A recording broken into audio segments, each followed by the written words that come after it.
Okay, students, so let's move on to another structure of naming of hydrocarbons.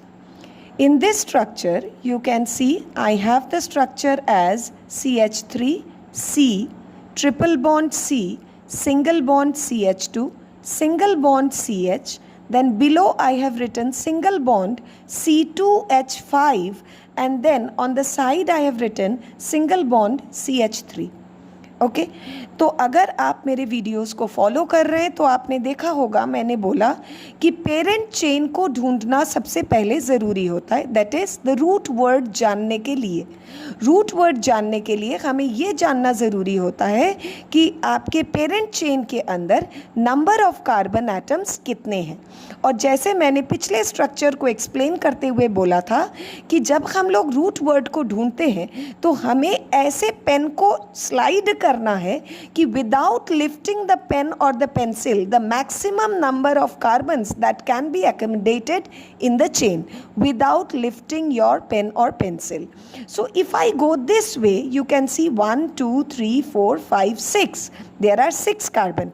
But if I come this way, although it is written in the condensed form, but you can see that there it is written C2, that means there are 2 carbons here.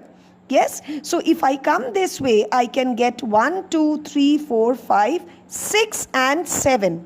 So my root word becomes hept. 7 carbon है, ऐसे जाएंगे तो 6 carbon है, ऐसे आ रहे हैं तो 7 carbon है, तो हमें ऐसे आना है।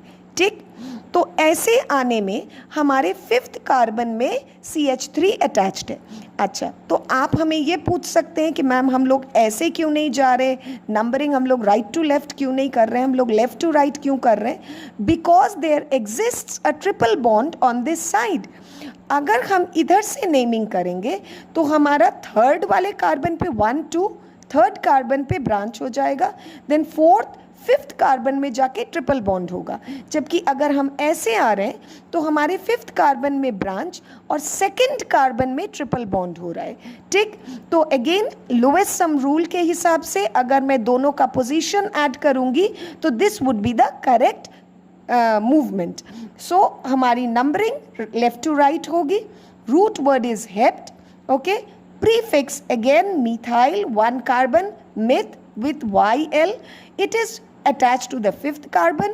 Then I have a triple bond and the triple bond has the position 2 because it is between 2 and 3, so the position is 2 and the name becomes 5 methyl